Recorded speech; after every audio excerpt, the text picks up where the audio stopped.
Painted application ધોરણ 6 થી 12ના વિદ્યાર્થીઓ માટે અપડેટ થઈ ચૂકી છે. આ એપ્લિકેશનમાં શું છે? બધા જ વિષયના વિડીયોઝ છે. ગુજરાતની બેસ્ટ ફેકલ્ટી દ્વારા લાઈવ લેક્ચર્સ છે. આઈએમપી પ્રશ્ન છે, ટેસ્ટ સિરીઝ છે અને ગુજરાતના તમામ વિદ્યાર્થીઓ સાથે તમે તમારી કમ્પેરિઝન કરી શકો છો. ગેમિફિકેશન છે અને બીજું ઘણું બધું. તો તમે એપ્લિકેશન ડાઉનલોડ ન કરી હોય તો ડિસ્ક્રિપ્શનમાં લિંક આપી છે. હમણાં જ પ્લે સ્ટોર ઉપર જાઓ અને એપ્લિકેશન ડાઉનલોડ કરો. ઘરે બેઠીને સરસ મજાનું ગુજરાતની જોરદાર ફેકલ્ટી સાથે ભણો, સારા માર્ક્સે પાસ થાઓ. છેલ્લે કંઈક આપણે અહીંયા સુધી વાત કરી ચૂક્યા છે, બરાબર. પેપર સોલ્યુશનમાં બીજા પેપરની અંદર આપણે છેલ્લે એ 45મો ક્વેશ્ચન છે એ કર્યો હતો.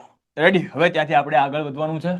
Read the dialogue and complete the indirect narration. Indirect narration મતલબ કે ડાયરેક્ટ ઇનડાયરેક્ટ સ્પીચ નો આ પ્રશ્ન છે. ખાલી જગ્યા સ્વરૂપે તમને પૂછાય છે, એકદમ ઇઝી રૂપમાં. ચલો જોઈએ આપણે કે are you sure that your son is guilty asked mister Holmes. બરાબર. મિસ્ટર હોલ્ટર કહે છે replied yes I am because I saw a coronet in his hand. Does he admit it? Asked Mr. Holmes. And no, he is silent, replied by Mr. Holder. આમાં કોઈ પણ જગ્યાએ તમને ટ્રાન્સલેશનની જરૂર પડશે નહીં. ઓકે, એટલે ટ્રાન્સલેશન આપણે કરતા નથી, ખોટો ટાઈમ બગાડવો નથી. પહેલી વસ્તુ કે અહીંયા જો શું છે તો કે પ્રશ્નાર્થ વાક્ય છે. કેવું વાક્ય છે? પ્રશ્નાર્થ વાક્ય. તો પ્રશ્નાર્થ વાક્યની અંદર રિપોર્ટિંગ વર્બ કયું આવે? આસ્ક. તો જો અહીંયા આસ્ક મૂકેલું છે. હવે પ્રશ્નાર્થ વાક્યમાં પણ બે પ્રકાર પડે ને ભાઈ. એક યસ નો ક્વેશ્ચન આવે અને એક ડબલ્યુએચ ક્વેશ્ચન આવે. પ્રશ્નાર્થ વાક્યમાં પણ બે ટાઈપ પડે, એક યસ નો ક્વેશ્ચન અને એક ડબલ્યુએચ ક્વેશ્ચન. રેવડી છે? યસ નો ક્વેશ્ચન હોય ત્યારે આપણે સંયોજક શું મૂકીએ છીએ? તો કે સંયોજક આપણે મૂકીએ છીએ ઇફ અથવા વેધર. અને ડબલ્યુએચ ક્વેશ્ચન હોય ત્યારે ડબલ્યુએચ વર્ડ પોતે મૂકીએ છીએ. રેડી? હવે સાહેબ ખબર કેમ પડે યસ નો ક્વેશ્ચન હોય એ? તો એક તો પેલા ટ્રાન્સલેશન આવડવું જોઈએ. ટ્રાન્સલેશન નથી આવડતું તો તમને આ નોંધ યાદ હોવી જોઈએ જે હું બોલું છું કે જો પ્રશ્નની શરૂઆત છે એમિઝાર થી થાય, વોઝ વેર થી થાય, વિલ શેલ થી થાય, હેવ હેઝ હેડ થી થાય, ડુ ડઝ થી થાય, ડીડ થી થાય, કે કેન થી થાય, કુડ થી થાય, વુડ થી થાય, શુડ થી થાય, મે થી થાય, મસ્ટ થી થાય, કે માઇટ થી થાય. આટલા શબ્દોથી પ્રશ્નાર્થની શરૂઆત થાય તો હંમેશા યસ નો ક્વેશ્ચન હોય. ઓકે, ઘણા બધા વિદ્યાર્થી મિત્રોએ ડબલ્યુએચ ક્વેશ્ચન નો લેક્ચર જોઈ લીધો હશે એવી આશા રાખું છું. તો એમાં આપણે સમજાવેલું છે કે યસ નો ક્વેશ્ચન છે કઈ રીતે તમારે ઓળખવો. તો અહીંયા આરથી પ્રશ્નની શરૂઆત થઈ છે. તો આરથી પ્રશ્નની શરૂઆત થઈ છે મતલબ શું સીધો સાબિત થયો કે જે આપેલો ક્વેશ્ચન છે, આપેલું જે વાક્ય છે, બરાબર, પ્રશ્નાર્થ વાક્ય એ યસ નો ક્વેશ્ચન નું છે. તો યસ નો ક્વેશ્ચન તો સંયોજક શું આવે? ઇફ અથવા વેધર. બરાબર. વેધર નો સ્પેલિંગ જો અહીંયા ખોટો છે. આ વેધર નો મતલબ થાય વાતાવરણ. વેધર નો મતલબ શું થાય? વાતાવરણ. આ સ્પેલિંગ ખોટો છે એટલે આ જવાબ નહીં આવશે. જવાબ શું આવશે? If. Ready? He was sure that his son is guilty. આ વાક્યનું પૂરું થઈ ગયું.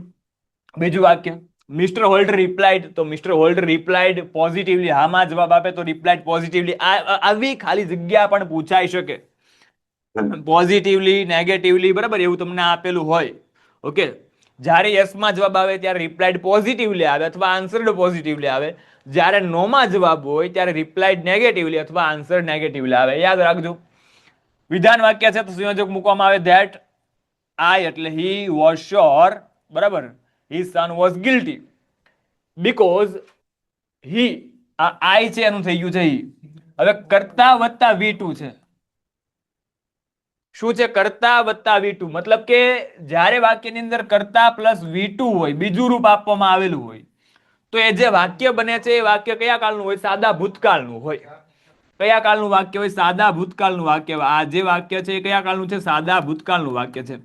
સાદા ભૂતકાળનું વાક્ય હોય તો સાદા ભૂતકાળનો થાય પૂર્ણ ભૂતકાળ, ભૂકાળ. પૂર્ણ ભૂતકાળમાં શું આવે? તો કે હેડ આવે મારા વાલા. હેડ વત્તા શું આવે? V3. હેડ વત્તા V3. તો અહીંયા જો હેડ વાળો ઓપ્શન એક જ છે. આ સો, આનું મૂળ રૂપ શું થાય? સી. અને આનું V3 શું થાય? તો કે સીન. તો હેડ સીન જવાબ આવશે. શું જવાબ આવશે? Had seen the coronet in his hand. વાક્ય પૂરું થઈ ગયું. Mister home ask. જો 10 થી પ્રશ્નની શરૂઆત થાય છે. પ્રશ્નાર્થ વાક્ય છે. રિપોર્ટિંગ વર્બ આસ્ક્ડ આવ્યું. યસ નો ક્વેશ્ચન છે એટલે શું આવ્યું? ઇફ. હી આગળ આવ્યું. હી ત્રીજો પુરુષ, એમાં કાંઈ ફેરફાર ન થાય. હવે જો આ ડઝ પ્લસ એડબીટ મતલબ કે સાદો વર્તમાન કાળ થયો. સાદા વર્તમાન કાળનો કયો કાળ થઈ જાય? તો કે સાદા વર્તમાન કાળનો સાદો ભૂતકાળ થઈ જાય. હે સાહેબ આ ખબર કેમ પડે કયો કાળ થાય? એના રૂલ્સ છે. બરાબર, સાદો વર્તમાન કાળ હોય તો ઇનડાયરેક્ટમાં સાદો ભૂતકાળ થાય, ચાલુ વર્તમાન કાળ હોય તો ઇનડાયરેક્ટમાં ચાલુ ભૂતકાળ થાય, પૂર્ણ વર્તમાન કાળ હોય તો ઇનડાયરેક્ટમાં પૂર્ણ ભૂતકાળ થાય, સાદો ભૂતકાળ હોય તો એનો પૂર્ણ ભૂતકાળ થાય, ચાલુ ભૂતકાળ હોય તો ચાલુ પૂર્ણ ભૂતકાળ થાય અને પૂર્ણ ભૂતકાળ હોય તો એનો પૂર્ણ ભૂતકાળ જ રહે. રેડી? એટલે એ ખબર હોવી જોઈએ. ડાયરેક્ટ ઇનડાયરેક્ટ નો વિડીયો જોઈ લેજો, નો ખબર હોય તો. બરાબર, તો જો અહીંયા શું છે? Does he admit it. બરાબર, મતલબ કે ડઝ પ્લસ ક્રિયાપદનું મૂળરૂપ સાદો ભૂતકાળ છે. સાદા ભૂતકાળ સાદો વર્તમાન કાળ છે. સાદા વર્તમાન કાળનો કયો કાળ થાય? સાદો ભૂતકાળ થાય. એટલે અહીંયા જવાબ આવશે એડમિટેડ. શું જવાબ આવશે? Admitted. If he admitted,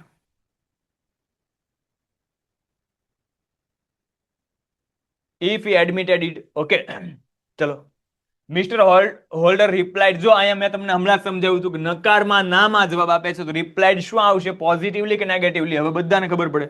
replied negatively. Okay, જ્યારે રિપ્લાઇડ ની અંદર ઓફકોર્સ એવો શબ્દ વાપરવામાં આવે ત્યારે સ્ટ્રોંગલી એવો શબ્દ વાપરવાનો. ઓકે, તો આ ડાયરેક્ટ ઇનડાયરેક્ટ છે, સોલ્વ થઈ ગયું છે. કંજક્શન ની મદદથી વાક્ય તમારે જોડવાનું છે. Okay, Ami was angry. Ami ગુસ્સે હતી. She did not come for picnic. તેણી પિકનિકમાં ન આવી. અમી ગુસ્સે હતી તેથી તેની પિકનિકમાં ન આવી. બરાબર, તો કઈ રીતે વાક્ય બને કે Ami was angry so she did not come for the picnic.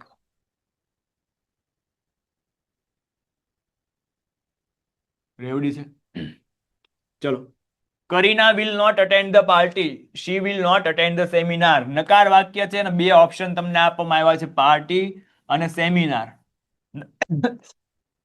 નકાર વાક્ય હોય અને બે ઓપ્શન હોય, નાના છોકરાના પપ્પાને ખબર પડી જાય સાહેબ આમાં શું મૂકવામાં આવે? નાઈધર નોર મૂકવામાં આવે. જો હકાર વાક્ય હોય બે ઓપ્શન હોય તો ઓર અથવા આઈધર ઓર આવે. રેડી? અહીંયા નકાર વાક્ય છે એટલે નાઈધર નોર આવશે. કઈ રીતે વાક્ય બનશે? Kareena will attend. નાઈધર નોર વાળું વાક્ય બનાવો ત્યારે નોટ ને તમારે દૂર કરવું પડે, કારણ કે નાઈધર નોર નો પોતાનો મતલબ જ છે નકાર થાય. આનો પોતાનો મતલબ જ નકાર થાય. આ નહીં અને પેલું પણ નહીં, બે માંથી એક પણ નહીં એવો મતલબ દર્શાવે.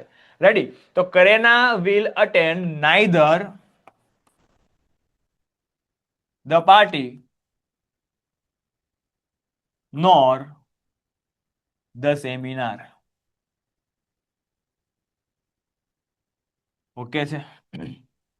ચલો, repair the chair, its leg is broken. હવે આ વુ મને વૂઝ વાળા વાક્ય ઘણા બધાને તકલીફ પડતા હોય છે. આપણા માટે એકદમ ઈઝી વાક્ય છે. જ્યારે પહેલા વાક્યમાં રિલેટેડ કોઈ પણ નામ હોય એના માટે બીજા વાક્યમાં સંબંધક વિભક્તિ વાપરવામાં આવી હોય, ઇટ્સ એટલે તેનું, તેનું એટલે કોની વાત છે? ચેરની વાત છે. તો સંબંધક વિભક્તિ વાપરવામાં આવી હોય ત્યારે હંમેશા છે હુઝથી પ્રશ્ન બને. કેનથી પ્રશ્ન બને? હુઝથી પ્રશ્ન બને. Repair the chair, repair the chair. સંબંધક વિભક્તિ દર્શાવતો શબ્દ નીકળી જાય, હુઝ લેગ ઇઝ બ્રોકન.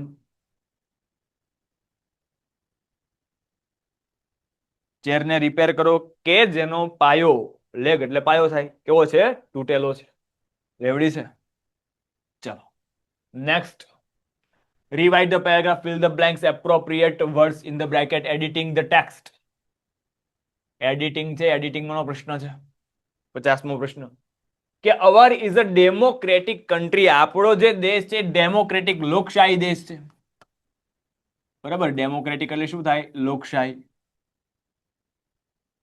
એ ખબર હોવી જોઈએ. વી હેવ ધ ખાલી જગ્યા ટુ વોટ. હવે આ રાઈટ એટલે લખવું થાય, આ રાઈટ છે, આવો સ્પેલિંગ નથી. આ રાઈટ એટલે શું થાય? અધિકાર. આપણી પાસે અધિકાર છે શેનો? વોટ આપવા માટેનો. તો બે સ્પેલિંગના ક્વેશ્ચન છે આવી ગયા. વી ઇલેક્ટ અવર રિપ્રેઝેન્ટેટિવ. આપણે આપણા પ્રતિનિધિને પસંદ કરીએ છીએ. બરાબર, એન્ડ વી આર ધ ખાલી જગ્યા ડેમોક્રેસી. ધ શબ્દ આવે ત્યારે યાદ રાખવાનું હંમેશા સુપરલેટિવ ડિગ્રીનું રૂપ આવે. આ ક્વેશ્ચન વારંવાર આવે છે, રોકડો માર્ક છે, આમાં જાવો જોવે નહીં. જ્યારે કોઈ એડિટિંગના પેરેગ્રાફની અંદર ખાલી જગ્યા પહેલા ધ આપેલું હોય અને 3 વિશેષણ આપવામાં આવે ત્યારે હંમેશા સુપરલેટિવનું વિશેષણ આવે.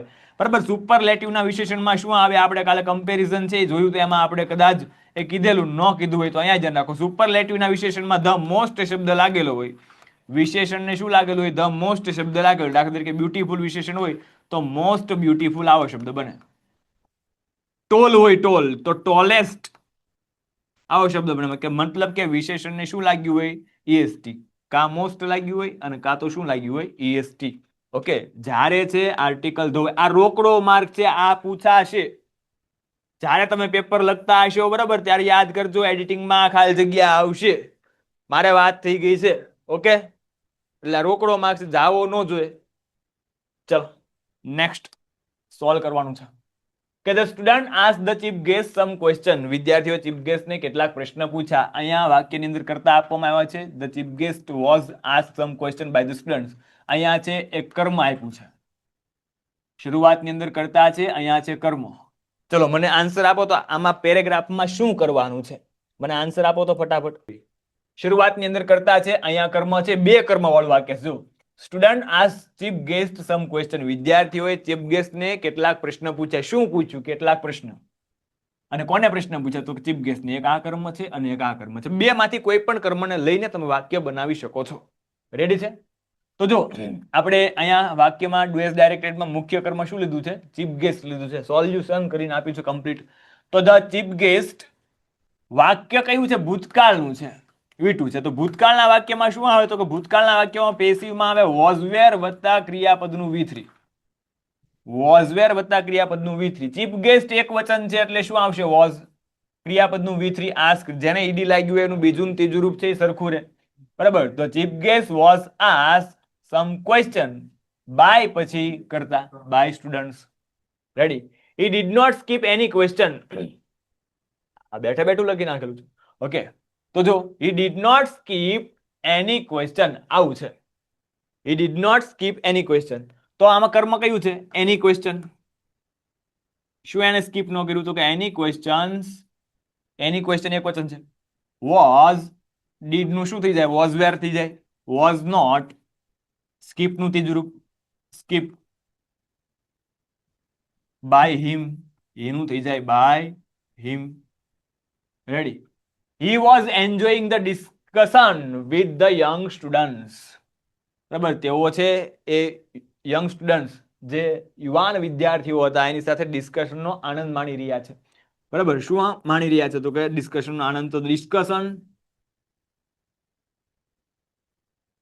વોઝ વેર વત્તા ING, મતલબ કે ચાલુ ભૂતકાળ થયો. તો ચાલુ ભૂતકાળમાં શું આવે? વોઝ વેર વત્તા ING. પણ પેસિવમાં શું મૂકવું પડે? બીઇંગ મૂકવું પડે.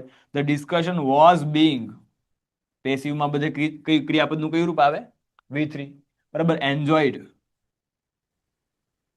અને પૂર્ણ ભૂતકાળ હોય ને, પૂર્ણ ભૂતકાળ, તો એમાં હેડ વત્તા V3 આવે. આની વાક્ય રચના કેવી હોય? આ એક્ટિવની છે. આ જે વાક્ય રચના કહું છું એ કઈ છે? એક્ટિવની. આનું તમે પેસિવ કરો ને તો સાદા ભૂતકાળમાં શું મૂકવું પડે? કર્મ પેલા કર્મ આવે, આમાં પેલા કરતા આવે. કર્મ પ્લસ શું મૂકવું પડે? Was wear plus V3. ચાલુ ભૂતકાળ હોય તો કર્મ, પછી આવે was wear plus being plus V3. અને પૂર્ણ ભૂતકાળ હોય તો had plus bin plus V3. આ પ્રમાણે વાક્ય રચના હોય. હવે જો આ વાક્ય છે, બીજું સેન્ટેન્સ છે, બરાબર, did not skip any question. તો આમાં કર્મ કયું છે? એને શું સ્કીપ ન કર્યું? તો કે એક પણ પ્રશ્ન. તો એની ક્વેશ્ચન છે એ કર્મ છે. કર્મ આગળ આવ્યું, એની ક્વેશ્ચન. સાદો ભૂતકાળ છે એટલે ડીડ છે. બરાબર, તો ડીડ નું શું કરીએ આપણે? વોઝ વેર કરીએ. જો બરાબર, નકાર વાક્ય હોય તો આમાં શું આવે? ડીડ નોટ આવે. તો ડીડ નું શું થાય? વોઝ વેર થાય. એટલે અહીંયા એની ક્વેશ્ચન એક વચન છે એટલે શું આવે? વોઝ. નકાર છે એટલે નોટ નું નોટ મૂક્યું. ક્રિયાપદનું V3 બધે જ આવે પેસિવમાં, એટલે સ્કીપ્ડ. બાય મૂકવું પડે અને પછી એ કર્તાની કર્મ વિભક્તિ મૂકવી પડે. તો બાય હીની કર્મ વિભક્તિ શું થાય? માં ગયેલું. બરાબર, એટલે સો અને ધેરફોર બંને સાથે. સો ના અથવામાં તમે ધેરફોર મૂકી શકો. બરાબર, આવું આપણે કન્જક્શનમાં ભણાવેલું છે, રાઈટ છે. અહીંયા મારું ધ્યાન ખાલી 100 માં ગયેલું, બરાબર, એટલે ઓપ્શનમાં જવાબ છે ધેરફોર આવે. 100 અને ધેરફોર બંને સમાનાર્થી કન્જક્શન છે. 100 ના અથવામાં તમે ધેરફોર વાપરી શકો, બરાબર, અને 100 ધેટ તો શું દર્શાવે? પર્પસ દર્શાવે, હેતુ દર્શાવે. અહીંયા મારે મિસ્ટેક એવી થયેલી કે આ 100 મારું ધ્યાન માત્ર 100 ઉપર ગયેલું, બરાબર, એટલા માટે મેં 100 થી જોડેલું. 100 અને ધેરફોર ક્યારે સાથે ઓપ્શનમાં આવી શકે નહીં. નું શું કરી નાખ્યું છે? તો મનીષનું કરી નાખ્યું છે વી. થોડુંક આપણે સમજાઈએ કારણ કે ઘણા બધાને તકલીફ પડે છે, બરાબર. મનીષ છે ભાઈ, મનીષ ગોઝ એટલે મનીષ છે ને આ ત્રીજો પુરુષ એક વચન કહેવાય. જો કરતા હી હોય, શી હોય, ઇટ હોય કે એક વચન નામ હોય ને તો એ ત્રીજો પુરુષ એક વચન કહેવાય. સાદા વર્તમાન કાળમાં ત્રીજા પુરુષ એક વચનમાં એસ કે એસ વાળું રૂપ આવે. સાદા વર્તમાન કાળમાં ત્રીજા પુરુષમાં શું આવે? એસ કે એસ વાળું રૂપ આવે. જો અહીંયા સમજાવું છું, સાદો વર્તમાન કાળ હોય અને ત્રીજો પુરુષ હોય, ત્રીજો પુરુષ કોને કહેવાય આપણે લખી દીધું, તો એમાં એસ કે એસ વાળું રૂપ આવે. કેમાં? ત્રીજા પુરુષમાં, એટલે કે હી શી ઇટ સાથે, હી શી ઇટ કે એક વચન નામ સાથે. અને જો એ કરતા વી હોય, યુ હોય, ધે હોય કે બહુવચન નામ હોય તો એની સાથે મૂળ રૂપ આવે. આ આપણને ખબર હોવી જોઈએ. તો જ આ સમજાય, અન્યથા માથેથી જાય, બરાબર. તો મનીષનું શું કરી નાખ્યું છે? વી કરી નાખ્યું છે. હવે મનીષનું વી થઈ ગયું, બરાબર. અહીંયા મનીષ છે એટલે ગોઝ છે, તો વી છે એટલે શું થઈ ગયું? અહીંયા મૂળ રૂપ થઈ ગયું go. We go to school and we go to school. Okay, અહીંયા શું આવશે? We enjoy study. અહીંયા હું લખી જ દઉં, ચલો અહીંયા જ રાખો. પેલું સેન્ટેન્સ આવું બન્યું, we go to school. Ready, આ ઉપરનું બેઠા બેઠું આપી દીધું છે.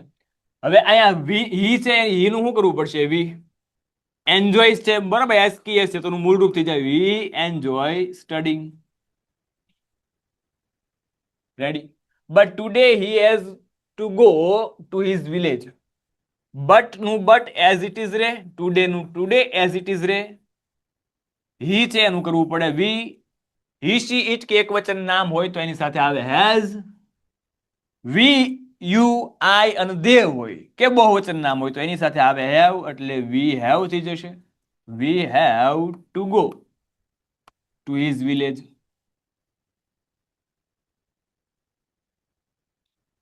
હી will work in his farm, બરાબર, તો હી નું થઈ જશે we. We shall work in our farm. He miss તો વી અસ સેલ્ડમ હોય. આ બધા શબ્દ છે એ ફ્રીક્વન્સી દર્શાવે. જ્યારે વાક્યમાં ફ્રીક્વન્સી હોય ત્યારે હંમેશા પ્રશ્ન કેનથી બને? હાઉ ઓફન થી પ્રશ્ન બને. How often does Jayraj go for a walk in the park? Mister Shukla has been living in Ahmedabad since 1980. Since પછી છે એ સમય આપ્યો છે એટલે પોઈન્ટ ઓફ ટાઈમ કહે. ક્યારથી મિસ્ટર શુક્લા અમદાવાદમાં 1980 થી, સોરી, હા બરાબર, 1980 થી રહે છે. તો ક્યારથી રહે છે? 1980 થી. ક્યારથી એટલે શું થાય? Since when. આ પ્રશ્ન છે ને, આ પ્રશ્ન પૂછાય તો આરામથી બધાના જવાબ આવડી જવો જોઈએ. સિન્સ પછી જ્યારે સમય આપ્યો હોય, સિન્સ પછી કોઈ પણ રીતે સમય આપ્યો હોય તો સિન્સ પછી વેન મૂકી દેવાનું. સિન્સ મૂકવું પડશે, ખાલી વેન આવશે નહીં, કારણ કે વેન એટલે ક્યારે અને સિન્સ વેન એટલે શું થાય? ક્યારથી. Ready. Mamata has 3 car. Mamata પાસે 3 કાર છે. 3 કાર છે. કેટલી કાર છે? 3. ગણી શકાય એવી બાબત છે, તો ગણી શકાય એવી બાબત માટે પ્રશ્ન પૂછવા માટે શું આવે? How many. બુલબુલના બચ્ચા જેવો પ્રશ્ન છે. Goes for a walk in the park. Jayraj હંમેશા છે એ પાર્કમાં ચાલવા માટે જાય છે, બરાબર. તો જ્યારે always, sometimes, often, seldom, rarely, barely, usually, generally આવા શબ્દ આપ્યા હોય ને ત્યારે એ ફ્રીક્વન્સી દર્શાવે. ફ્રીક્વન્સી એટલે એ ક્રિયા કેટલી વાર બની છે એવું દર્શાવે. તો કેટલી વાર ક્રિયા બની છે એવો પ્રશ્ન પૂછવા માટે શેનો પ્રયોગ થાય? How often. જયરાજ છે કેટલી વાર એ પાર્કમાં ચાલવા માટે જાય છે? તો કે હંમેશને માટે જાય છે, કાયમને માટે જાય છે. એક્શન એ આપણે પહોંચ્યા છીએ. તો આમાં મેં કીધું એમ, બરાબર, તમારે નિબંધનું લિસ્ટ બનાવી નાખવાનું છે. આ નિબંધ ખાસ આ માય મધર, આ મોસ્ટ આઈએમપી કેટેગરીમાં મૂકજો, ખાસ પૂછાઈ શકે છે. બરાબર. પછી આવા નિબંધ પૂછાઈ શકે, બરાબર. Visit a public library, visit a science fair, visit a museum, visit બરાબર પબ્લિક લાઇબ્રેરી. આ શું કામ મેં લીધું તો કે નિબંધમાં કઈ રીતે હોય તો કે બે નિબંધ છે, બે નિબંધના ઓપ્શન યુનિટ બેઝડ હોય, બરાબર. અમે આઈએમપી આપતા એ કઈ રીતે આપતા હોય, અમને કઈ ખબર તો પડતી નહીં હોય, ઉપરથી લાઈટ નો આવતી હોય કે આ જ પૂછવાનું છે. યુનિટના આધારે નિબંધ છે, બે નિબંધ છે ઓપ્શન ની અંદર આવતા, 3 માંથી 2 નિબંધ યુનિટ બેઝડ હોય. તો આ પલક્કડ પબ્લિક લાઇબ્રેરી આપણે પહેલું યુનિટ જોયું એના આધારે, અને આ યુનિટ નંબર 4 માય મધર, અને આ unit number 3 ecosystem my role and responsibility, બરાબર. પર્યાવરણ માટે મારી જવાબદારી અને મારો રોલ, મારી ભૂમિકા. ઓકે, આ 3 નિબંધ ખાસ અગત્યના છે. ઓકે, પણ આમાંથી આ નિબંધ તો ભૂલ્યા વગર બધાએ કરી નાખવાનો છે. પીડીએફ, બરાબર. આ પેપર પૂરું થાય એટલે આજનો લેક્ચર પૂરો થાય એટલે બંને પીડીએફ તમારે આવી જશે, એની ટેન્શન લેતા નહીં. પેપર નંબર 1 અને પેપર નંબર 2. ઓકે, ચલો. Kavya writes email to her friend Karan to invite him to attend the opening ceremony. આવો ઈમેલ આપણે કરાવેલો છે.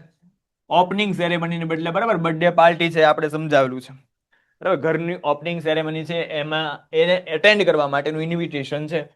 તો સેમ વસ્તુ તમે લખી શકો. આ ને આ ઈમેલ ગોખવાની જરૂર નથી, મેં જે પ્રમાણે ઈમેલ કરાવ્યો છે, બરાબર, એ પ્રમાણે તમે લખશો. 4, 4.5, 5 માર્ક, 5 માંથી 5 માર્ક. જો તમે 1-2 સેન્ટેન્સ તમારી જાતે લખવાના થાય એ વ્યવસ્થિત લખી દો તો 5 માંથી 5 માર્ક્સ છે મળવા પાત્ર છે. અમારે સ્કૂલની અંદર, બરાબર, એક ગર્લ છે, એને 78 માર્ક્સ આવ્યા છે. એને મેં જે શીખવાડ્યો એ પ્રમાણે જ નિબંધ લખેલો છે. ઓકે, એટલે માર્ક્સ પૂરામાંથી પૂરા મળી શકે છે ઈમેલની અંદર. ઓકે, એટલે આપણે જે કરાવ્યો છે એ ઈમેલ કરી નાખજો. દરેક વખતે અલગ અલગ ઈમેલ છે એ પાકા કરવાની જરૂર છે નહીં, ગોખણ પટ્ટી કરવાની જરૂર છે નહીં. રિપોર્ટ છે, રિપોર્ટમાં તો આપણે ધ્યાન નહીં દેતા, બરાબર. સરસ મજાનું ચિત્ર આપ્યું છે, ચિત્ર જોઈ લઈએ. Describe the picture about 10 sentence.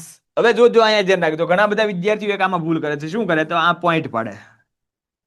આવી રીતે તમારે છે એ પિક્ચર ડિસ્ક્રાઇબ કરવાનું નથી, બરાબર. પિક્ચર આવી રીતે ડિસ્ક્રાઇબ કરવાનું નથી, કારણ કે જો તમે આવી રીતે ડિસ્ક્રાઇબ કરશો તો ઘણી બધી વાર તમારા સ્પેલિંગ છે એ પ્રોપરલી વ્યવસ્થિત રીતે દેખાશે. જો તમે એવો તમને કોન્ફિડન્સ હોય કે નહીં મારા સ્પેલિંગ, મારી વાક્ય રચના એકદમ કરેક્ટ છે, આમાં ભૂલ કોઈ કાઢી જ ન શકે, તો તમે એવી રીતે લખજો. બાકી, બરાબર, આ રીતે જ આપણે લખવાનું છે. ઓકે, તો શું છે કે ધીસ ઇઝ અ પિક્ચર, પહેલું સેન્ટેન્સ હંમેશા આવું જ બનાવવાનું. This is a picture of Diwali celebration, બરાબર. તો ધીસ પિક્ચર શોઝ ચિલ્ડ્રન, પછી બીજું આ this picture shows children celebrating Diwali. આ ચિત્રમાં એવું દર્શાવવામાં આવ્યું છે કે બાળકો દિવાળી ઉજવી રહ્યા છે. They R lighting crackers. Crackers બોલે તો ફટાકડા, તમને ખ્યાલ જ છે, બરાબર. દે આર લાઇટિંગ ક્રેકર્સ, તેઓ છે ફટાકડા ફોડી રહ્યા છે. એન્ડ સ્પાર્કલ્સ, બરાબર, અને દાડમ છે કરી રહ્યા છે. સ્પાર્કલર્સ એટલે શું થાય? દાડમ. સમ ચિલ્ડ્રન્સ આર મેકિંગ રંગોલી. કેટલાક બાળકો છે રંગોળી બનાવી રહ્યા છે. જો અહીંયા બનાવે, આ બેનને બેબલી છે, બરાબર, શું બનાવે છે? રંગોળી બનાવે. કેવી બેબલી? હા. આ woman is lighting lamp. Lamp એટલે દીવા. એક સ્ત્રી છે એ દીવા પ્રગટાવી રહી છે. આ માસી જો અહીંયા દીવા પ્રગટાવે, બરાબર. A woman is lighting a lamp. પછી અહીંયા લેમ્પ ની બદલે દીવાસ આપ્યું છે. Diyas are placed on the balcony. દીવા છે એ બાલ્કનીમાં મૂકવામાં આવ્યા છે. The house is decorated. ઘર છે શણગારી દીધું છે. Children look happy. બાળકો ખુશ દેખાઈ રહ્યા છે. They are enjoying together. એ લોકો બધા સાથે આનંદ માણી રહ્યા છે. The atmosphere is joyful. વાતાવરણ પણ એકદમ આનંદમય છે. And it shows unity and happiness. જે એવું દર્શાવે છે, બરાબર, કે યુનિટી, બધાની એકતા અને એ ખુશીનું એ સૂચન કરે છે, બધાની એકતા અને ખુશી દર્શાવે છે. તો અહીંયા આપણે સંપૂર્ણપણે પેપર નંબર 2 કરી દઈએ છીએ કમ્પ્લીટ. રેવડી છે પેપર નંબર 2. પેન્ટેડ એપ્લિકેશન ધોરણ 6 થી 12ના વિદ્યાર્થીઓ માટે અપડેટ થઈ ચૂકી છે. આ એપ્લિકેશનમાં શું છે? બધા જ વિષયના વિડીયોઝ છે. ગુજરાતની બેસ્ટ ફેકલ્ટી દ્વારા લાઈવ લેક્ચર્સ છે. આઈએમપી પ્રશ્ન છે, ટેસ્ટ સિરીઝ છે, અને ગુજરાતના તમામ વિદ્યાર્થીઓ સાથે તમે તમારી કમ્પેરિઝન કરી શકો છો. ગેમિફિકેશન છે અને બીજું ઘણું બધું. તો તમે એપ્લિકેશન ડાઉનલોડ ન કરી હોય તો ડિસ્ક્રિપ્શનમાં લિંક આપી છે. હમણાં જ પ્લે સ્ટોર ઉપર જાઓ અને એપ્લિકેશન ડાઉનલોડ કરો. ઘરે બેઠીને સરસ મજાનું ગુજરાતની જોરદાર ફેકલ્ટી સાથે ભણો, સારા માર્ક્સે પાસ થાઓ. પેન્ટેડ એપ્લિકેશન ધોરણ 6 થી 12ના વિદ્યાર્થીઓ માટે અપડેટ થઈ ચૂકી છે. આ એપ્લિકેશનમાં શું છે? બધા જ વિષયના વિડીયોઝ છે. ગુજરાતની બેસ્ટ ફેકલ્ટી દ્વારા લાઈવ લેક્ચર્સ છે. આઈએમપી પ્રશ્ન છે, ટેસ્ટ સિરીઝ છે અને ગુજરાતના તમામ વિદ્યાર્થીઓ સાથે તમે તમારી કમ્પેરિઝન કરી શકો છો. ગેમિફિકેશન છે અને બીજું ઘણું બધું. તો તમે એપ્લિકેશન ડાઉનલોડ ન કરી હોય તો ડિસ્ક્રિપ્શનમાં લિંક આપી છે. હમણાં જ પ્લે સ્ટોર ઉપર જાઓ અને એપ્લિકેશન ડાઉનલોડ કરો. ઘરે બેઠીને સરસ મજાનું ગુજરાતની જોરદાર ફેકલ્ટી સાથે ભણો, સારા માર્ક્સે પાસ થાઓ.